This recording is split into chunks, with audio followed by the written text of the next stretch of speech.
I'm here to do two things. One is wear a cowboy hat.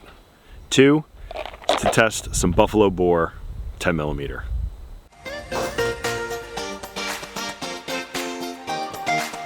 Oh, that's amazing. Look at that fish.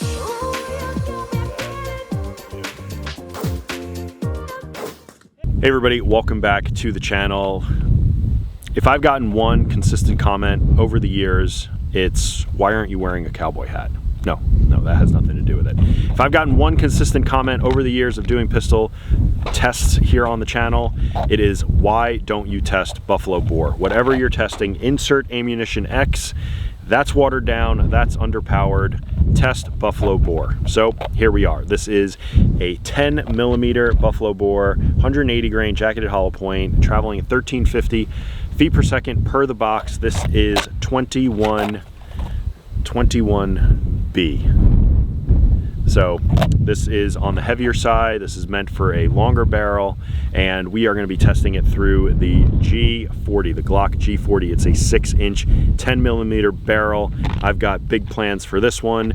We've got an O-Sight X on here. I did a separate review on that. I've been firing this intermittently, not recording it, just to kind of see how the optic holds up over time. 10 millimeters, got a lot of recoil. It's a very powerful round, so nothing better to test a optic for holding zero than with a 10 millimeter. So we're gonna get some speeds, we're gonna get some accuracy on the paper over there, and then we're gonna put it through the gel. I'm very excited about this one. Let's get into it. We've got a cardboard silhouette over there. We're just gonna aim at the A zone because you really just need to aim at the A zone. Like, we don't need to be sub MOA with this, but you need to be accurate. So we're just gonna aim at the A zone. Got the Garmin Zero set up here on the tripod. Only one camera angle. I'll tell you the speeds at the end. Glock G40, 6-inch barrel. Will we get 1350? Will it be more? I don't know. Let's find out.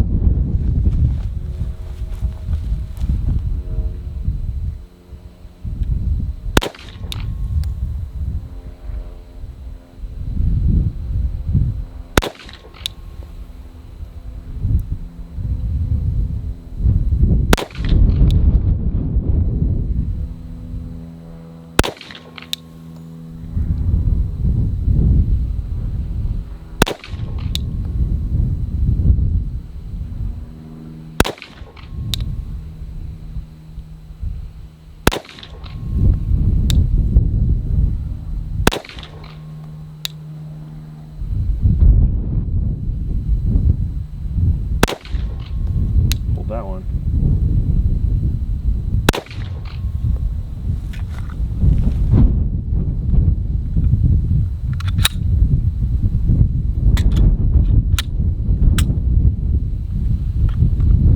All right, we got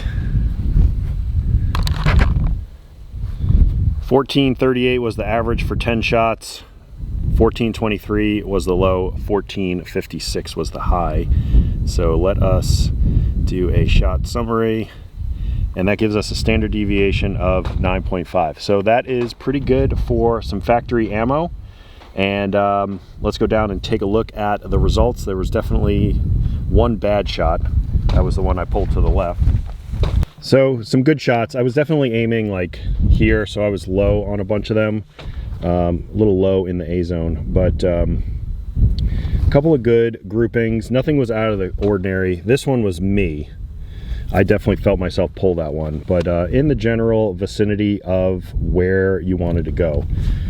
I should have been aiming more up here, but I was definitely aiming. The first shot was like right here, and then they just kind of went a little bit lower, but that was all me. New firearm, new optic.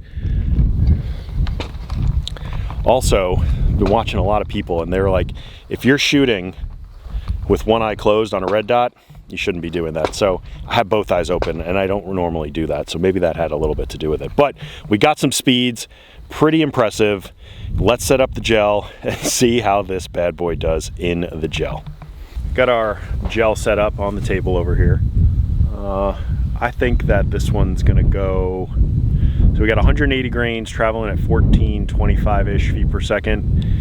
I think it's gonna go almost all the way through that first block. I don't know, what do you think? Let's check it out.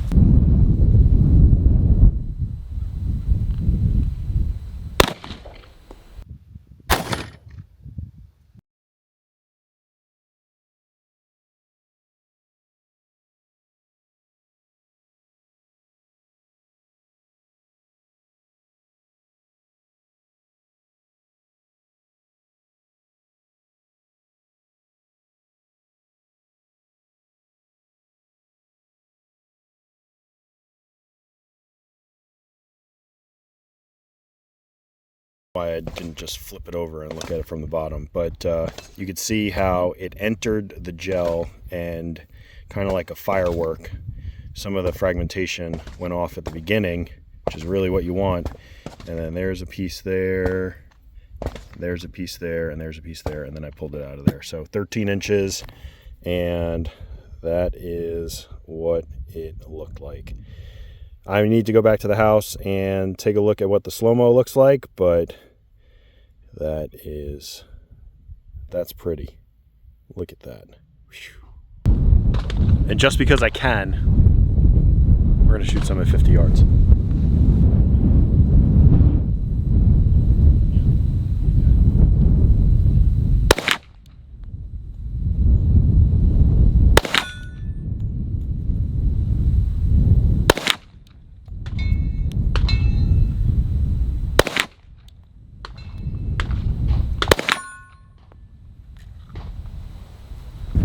So, not bad. I know in some of my other videos people have commented that they solely hunt for deer with the 10mm. That was when I made that fusion video, but I really honestly don't know what distances those are. Are you going to take a shot at 50 yards when you're hunting? I don't know. Let me know down below. But we're going to take it back to the house. I'm going to take a look at the footage, take a look at the slow-mo. We'll do a little recap. See you in a minute. Back at the house, recap time. I had a chance to look at all the footage. The shot was a little bit low in the gel, but the cone, the expansion was impressive. It was that nice twisting, that conical appearance, and that round went all the way through the gel. You could see it on the slow-mo. It went all the way through to where the two gels met, which was 16 inches, and then came back to 13 inches. So this thing went 16 inches in the gel, which is pretty impressive. And then it came back to the 13-inch resting place. I was using the Glock G40. It's a Gen 4. It's got an Olight O-Sight X on here. Still getting used to this. Only have about less than 200 rounds on here, but it really is nice to shoot. Even with that power, the speed of this round, it was very, very nice to shoot. So I went back and looked at the other 5 10mm rounds that I've tested on the channel so far. This one by far was the fastest. This 1438 for 10 shots. These other ones were only 5 shots. 1438 for 10 shots with a standard deviation of less than 10. That's impressive. So I wrote down the average speeds from what I have tested. The HSM bear load was 1071. The Federal Fusion was 1123. The Federal HST was 1114. The Hornady Handgun Hunter, which was 135 grains, was 1284. So even that, 55 grains less, was still 150 feet per second slower than this one. Granted, these were all tested out of a 5-inch barrel, and this one's a 6-inch barrel. How much does that have to do with it? Probably not that much, but enough. And then the SIG V-Crown 1246. That was a 180 grain projectile. So I wonder, hey, maybe we'll do a little barrel length comparison video. How much does 10mm benefit from a longer barrel? We'll see. But you guys were right about buffalo boar. They definitely load their rounds hotter. This thing was screaming fast. 16 inches of penetration at 12 or 1438. I mean, you're looking at close to 700 foot-pounds of energy. That's going to drop just about anything, whatever the target may be. So very, very, very, very impressive. So I am going to go back to the Buffalo Boar website, and I'm going to look for some 357 SIG. I'm going to look for some just regular old 9mm. See what we can do for self-defense. You know, if they load this 10mm round that well, then the 357 SIG and the 9mm should be loaded equally as well. So here is the projectile. You can see, there we go. You can see how the face is all mashed down, and when you turn it around, you can see the petals, the flowering out. They just wrapped right around the base of that projectile. There's so much power behind this round that it really is incredible. So you guys were right. You guys were absolutely right to try buffalo boar. You guys have never set me in the wrong direction, so I appreciate that. I'm glad I finally got this test done. That's going to do it for this one. What else do you want to see? Ooh, if you've made it this far in the video, what am I going to do with this pistol? Let me know your thoughts down below. There was one person, Trash Mechanic, who got it in the previous mention of this video. What do you think I'm doing with this one? Let me know down below. We'll see you in the next video. You son of a bitch.